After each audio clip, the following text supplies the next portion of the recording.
were jolted this week by news that one of the United States' biggest stars would be banned from track and field's premier event. American sprinter Shacarri Richardson, who finished first in the 100 meters at the Olympic trials last month, was suspended for 1 month after testing positive for THC, the active ingredient in marijuana, which has been banned at the Olympics since the late 1990s. Richardson took responsibility immediately, but her fans are insisting Shacarri be given the chance to run for gold in Tokyo, with many wondering why she was suspended in the first place. NBC's Kathy Park has more in our Sunday Focus. 21-year-old sprinter Shacarri Richardson was set to become a breakout star at this year's Summer Games after making her mark at the U.S. track and field trials last month.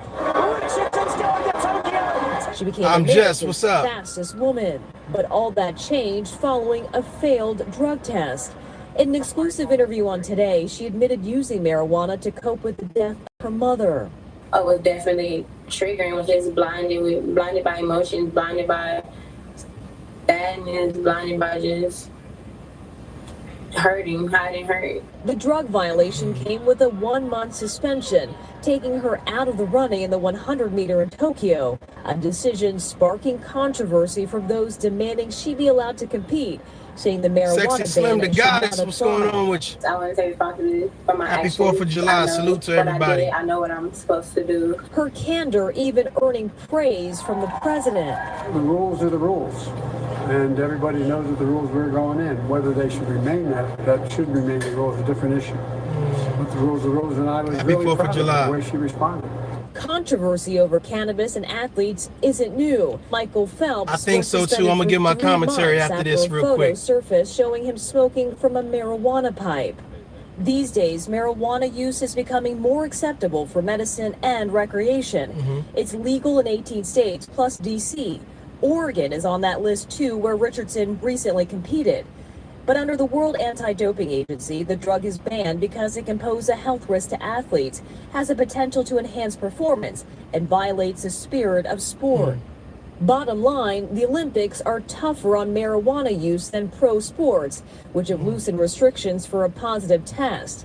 Sue Sicily is a cannabis researcher. Salute. Cannabis is fairly benign. We see that this drug can be extremely effective for treating pain, for helping elite athletes deal with recovery, but it doesn't seem to give them any kind of competitive edge. Support for Richardson is gaining momentum from a trending hashtag, Let Shacarri Run, to an online petition pushed by fans to get her back in the games. There perhaps has not been a female American sprinter to capture the imagination the way Shacarri Richardson did since Florence Griffith Joyner in the 1980s. That's what we're going to talk about. Will they let her run? Her creativity, her brashness. Shacarri was, for many people, the reincarnation of Flojo. But for now, it appears the world stage will have to wait. I'm telling you, after talking with her agent, that she is very unlikely to run even in the relays, which means she won't run at all in the Olympics. What a shame. Richardson posted a message on Twitter overnight writing, "I'm sorry I can't be y'all Olympic champ this year, but I promise I'll be your world champ next year." Kathy Park joins me now live. Kathy, good morning. It's good to see you. So let me get into this. First of all, happy 4th of July to everybody celebrating this Independence Day. I see everybody in the chat. Salute to you guys.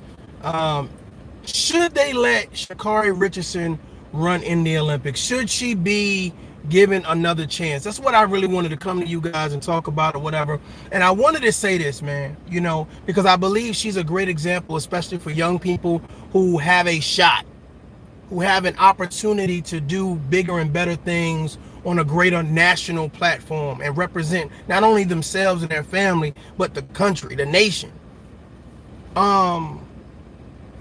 Her dealings showcase, don't miss your shot. Don't mess up your opportunity. Find a better way. And I think that this is a great opportunity to kind of showcase there are consequences to your actions. And I think that this is great for young people to see. Me personally, I think it would be phenomenal to see her go up, especially against the Jamaican runners. I think that would be a great matchup. And I think a lot of people want to see that, but I think that this opportunity right now, I don't want us to miss this opportunity. And the opportunity for us to witness is there are consequences to your actions, young people. And Manly got some salute. She made a mistake, but who doesn't make mistakes? And I think we all are under the same impression that, you know what, people make mistakes or whatever case may be. But I think just to showcase for young people, because right now, young people have this free spirit, free life, you know what I'm saying? Forget authority, forget the rules, you know, let's do what we want to do. And I think that she showcases, she is plucked from the youth. You know, she's young, she's vibrant, she's, you know what I'm saying, she's an athlete. And I think that this showcases there are consequences to your actions, and be mindful. You know what I'm saying? And I totally agree with you all. We all make mistakes. She rightfully so came forward and said, hey, look, I messed up. You know, I was going through some things, dealing with my mother at the time, and I decided to smoke weed. And we all understand. The issue is just like the president was saying in regards to saying there are rules in place. Now, whether the rules should remain in place, that's another conversation. You know what I'm saying? But I really wanted to ask you guys, what happens if we say we're going to change the rules for this one person? We're going to change the rules that we've had in place for years for this one particular person. What message does that send young people? That to me, that there is always second chances given. And that's not true. There's a lot of people that don't get second chances. However, if she comes back next year and runs, does that showcase to young people right now that we all know, right? No matter what era you live in, okay, or area that you live in, does it showcase that there are consequences to your actions? However, when you get a second chance, don't blow it. Don't blow it. I think you can't confuse a want for a need. We want to see her run. We don't need to see her run. We want to see her run. We want to see her win. Definitely. Sometimes you only get one shot, but in her case, she's not suspended indefinitely. She's suspended for a month, but that month is when the Olympics is happening, when her actual race is happening. So we understand she's gonna miss her race. But my thing about it is she's not knocked out the race of life. You know what I'm saying? We already know you fast. We already know your name. You got people that are wasn't even following the Olympics, now following the situation. But since she has another shot, hey, go back, continue to train, continue to stay positive, you know, get the help that you need to focus and stay focused. Get this the support system that you need, so that way you can do the things that you do. I think that by allowing her to run in this Olympics, or to saying the rules don't matter, I think that we're sending the wrong message to our youth. Why she couldn't switch to a different event? I think you have to. I mean, yeah, I know of course the event that you qualified in is the event that you have to race in or run in or whatever the case may be. You know, Reggie, what's up, man? I mean, I truly believe that if the Olympics allows her to run, we're sending this. I don't even want to say to just the black community, but I'm being honest with y'all, right? There are a lot of stereotypes when it comes to the black community. We talk about, you know, fathers not being in the home. We talk about Valerie, what's going on? We talk about mothers and this and this and this. I just think that this is a situation where if you allow her to run, I think we send the wrong message to our youth, that there are not consequences to your actions. That if you make enough noise, then you can get the rules overturned, and that's not how it works. That's just not how it works, especially all the time. You see what I'm saying? Do I want to see her race? Yes, it's a want, but it's not a need. And does my needs circumvent or overshadow the rules that's in place? I appreciate that. I appreciate that. Good morning. Salutes to everybody. I'm hoping that you guys are starting off your 4th of July. You know, me and the special people, we're headed to the beach And we're going, you know, I don't know if I'm probably gonna put my big toe in the water. I don't know. But I just really wanted to ask you guys, do you feel like she should be allowed to run in this race? You know what I'm saying? I just think that with all the youth right now watching her, with America watching her, it showcases that there are consequences to your actions. They acted like she blazed up a blunt before she came out. I don't know, man. Yes, if she cleans her system and passes the test, I'm sure she'll pass the test. Now, I'm sure she will be focused. But my thing about it is, when you do something wrong, how, you know, if I just admit my wrongdoing and say that I'm wrong, you still allow me to do it. And I don't think that's the message that the Olympics want to send. I think they want to send that they have a zero tolerance. Because here's my thought process. The rules for the Olympics are for all that participate in the Olympics. So if you allow America to violate those rules, then everybody else can violate those rules. You see what I'm saying? And it sends the wrong message to other countries that America violates their own rules. I don't think we can afford to do that. I don't think that we can afford to have her running this race. I think that she should look forward to running next year. You know, they allow certain things on money and politics at times. Organizations are corrupted. You know what? Anywhere that you have humans, you're gonna have human error. That's a fact. So the same people that's probably banning her or suspended her for a month, they probably smoke weed themselves. You know what I'm saying? That's just the reality of it. But the fact of the matter is, the rules are the rules, and I think that a lot of people look at this situation like, well, F the rules, forget the rules, and I don't think that you can forget the rules. I think that you have to abide by the rules. In this instance, if the Olympics is supposed to be so prestige, I feel like, you know, this is an opportunity where you have to look at some things and say, well, of course you look at things case by case, but the situation is this, y'all. You know what I'm saying? What happens the next time somebody passes away? You know what I'm saying? What happens the next time that there is a situation where this is my coping mechanism? You know?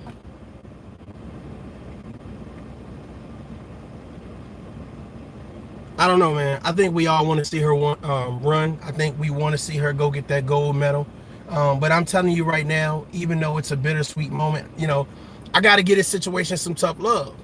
You know what I'm saying? I feel like you're sending the wrong message to young people that, yeah, you'll get a second chance if you just admit your wrongdoing. And if you knew it was wrong and you knew that there was consequences, these are the consequences. You're going to miss this race. It's like when you told your child, don't touch that stove. If you touch that stove, you're gonna get burned in the fingertips, and I'm gonna pop you in your butt. And they touch it, and they get and they burn their little fingers. And you do everything you do your first aid, and you know what I'm saying, you add whatever ointment you gotta add to it or whatever case may be, and then you explain, didn't I tell you not to touch that? Now that was the first consequence. This is the second consequence. Now take that popping on your backside and go sit down somewhere. The first burn is, first of all, the embarrassment of not being able to run. The second thing is the suspension, saying that you won't be able to run this year in the Olympics, and you gotta wait. So is it a long road back to the Olympics? I'm sure it is. I'm sure she's gonna have to work even harder, you know? And of course, that's something that's always going to linger over her head. And here's the thing, once you get caught the first time, now people are nitpicking. Now people are really, really watching you now that they know your name and they know that what your vices are. You know what I'm saying? I wouldn't be surprised if they try to set her up. Somebody tries to set her up. Like, hey, you know, hey, come ride with me real quick. And they got weed in the car.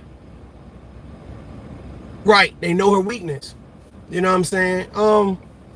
Me personally, I said this yesterday. I don't think she started smoking weed the day that she heard her mom pass. I think that was always a vice. I think that she was just able to regulate it a little bit better.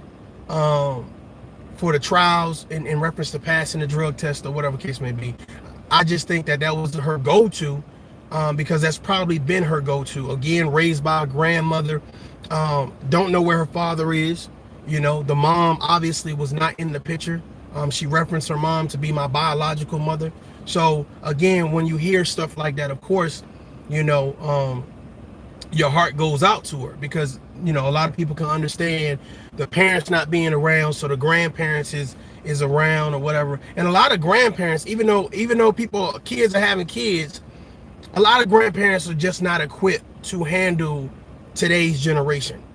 There's too much out of it. Now you're not just dealing with your subdivision, your neighborhood, or this particular block. You're dealing with the world. It's your kids on social media seeing the world, learning about other vices, learning about, you know what I'm saying, sex, learning about drugs. You know, they're learning it at a high level, not just what they see on a day-to-day basis. Because it's easy for your grandparents or any parent or any adult to say, stay away from Mike, Craig, and John. Pam, Shamika, and Kathy, stay away from those people because they're bad. But those people represent hundreds of thousands of people that people have access via social media. I'd rather let my 16-year-old son to do marijuana than take pills. That's just me. You know what? I actually encountered a lot of parents that say, I would rather my child smoke weed around me than go do something else. I've encountered a lot of that. That's interesting. I really don't want my children to have any vices, but the fact of the matter is, you know, if they're going to have a vice, hopefully it's a controlled situation and they're not addicted. You know what I'm saying? You know, so again, only time will tell. But the fact of the matter is, you know, I think it's very unfortunate that, you know, she finds herself in this situation. But again, I think that her being the age that she is, I think she's 21. Her being the age that she is, this is one of those situations where you have to say, you know, and you know what, I'm gonna be happy. I'm glad she got caught.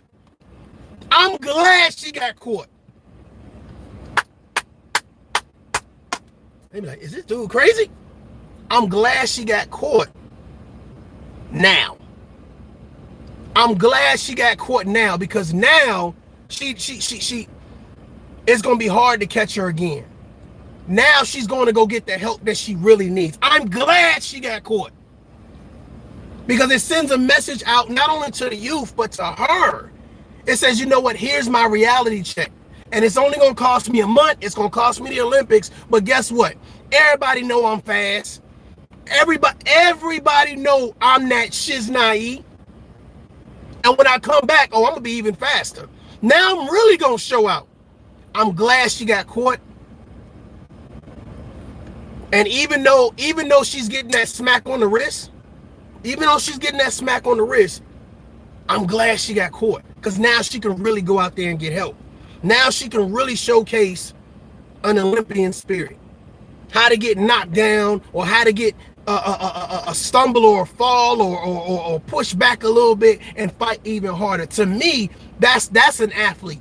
Somebody that goes through trial and tribulation, somebody that stumbles and falls, but they get back up. They continue to run, they continue to move forward. And I think that she can move forward from this. And I think that with the love and support of people saying, hey, let her run, and I like that, I like that, but I don't want to ignore the fact that there are consequences and repercussions to actions. And this is one of the consequences of repercussion. Now, if they were saying they ain't never gonna let her run again, then definitely, you know, there should be an outcry. There should be, you know what I'm saying, some outrage. But that's not the case. You know what I'm saying? She gets to come back and do what it is that she loves to do. But now she gets help. I think that's what's more important than seeing what we want.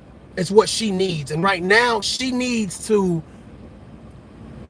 worry about herself. Get the self medication that she needs. Not to self-medicate, but to actually get the support that she needs. And now that she has the attention of a lot of people, they can get her the support that she really needs, so that way she's more focused next year or whenever the Olympics comes back. So I'm glad she got caught. I'm glad. I'm gonna have to put that in the title. I'm glad she got caught, because I believe that this is an opportunity to showcase to young people there are consequences to your actions, and everybody's not gonna let you skate through life. Life doesn't owe you anything. And even though we respect that you had the kahunas, the intestinal fortitude, the courage to say, I made a mistake, nobody's perfect, you know, I'm not gonna make excuses for it, yet, and we're not gonna make excuses for it either. We're gonna hold you responsible, and we're gonna give you support and love at the same time. Somebody says, say no to weed. And if you want to smoke, you smoke. You know, you do whatever, you know, float your boat. But the fact of the matter is, I wish Miss Richardson the best. I definitely will be following her. I'm sure there's a lot of people, not only the black community, but America. I'm sure America is rooting for her to win. A lot of people feels like, you know, weed is just like a, you know, well, gateway drug, but the fact of the matter is, it's not a big deal. However, it's not the weed itself. I think it's the consequences that say you violated the rules, and this is the consequences. And I think that is something that is missing with a lot of, not only the youth of America, but a lot of people in America. A lot of people feel like they're above the rules, or they can circumvent the rules. And I just really feel like this is a perfect example to showcase you can't circumvent the rules. The rules are the rules. I can see if you didn't know the rules, but you know the rules. Again, as somebody who lost their mom and father, I understand the loss of a parent. I get it. The shock, you know, the state of feeling lonely and depressed and wanting to, you know, do vices. But I do understand also that everybody handles their stress in different ways. So if that was her way of coping at that particular time, I understand. I hope that her support system does a better job of helping her through this situation. Man, I'm about to get out here and head to the beach. No, I don't think, I don't know who called her a junkie. I don't think she's a junkie at all. I don't think she's a junkie at all. I think that she's a young woman with a lot of drive, you know, but I don't think there's a lot of people around her, but I don't think she has those key people that's going to make sure she's good. But I think now that she has the attention of so many, I'm hoping that they take the racism part out of it. Let's get the racism out, and let's actually get her the support that she needs. It's not about changing the narrative. The narrative is a situation happened where she felt that the vice that she wanted to use, which was smoking weed, was going to help the situation or alleviate whatever was going through her head at the time. And she decided that that's what she wanted to do. Again, nobody's perfect. I don't think that we're saying she needs to be perfect. God knows everybody, you know, has an issue with something. But I think that, you know, this realistically, this showcases there are consequences to your actions, and everything can't be circumvented, or everybody don't get a second chance like that. And I think that when you start demanding she gets a second chance like that, and forget the rules and bump the rules, it says a lot about you and your character, especially if you're a black person, because it's like, well, it's already stated, black people think the rules don't apply to them. They think they're above the rules. And my thing about it is, the rules are in place to keep everybody within a certain standard, you know what I'm saying, a certain expectation. And I feel like us, especially as black people, I want us to scream and holler. We want to see her run. Yes, but it won't be this year. It won't be this race. She has a more important race, and that is for her to self-heal. That is for her to get the support that she needs. And it's not about representing America. It's about her representing herself right now. That's what's more important to me. I'm gonna get out of here, y'all. Hey, thank you for everybody who's tuning in to Tough Love. I see that you guys are subscribing and liking and sharing. I appreciate that. Until next time, enjoy your 4th of July and adult up. Peace.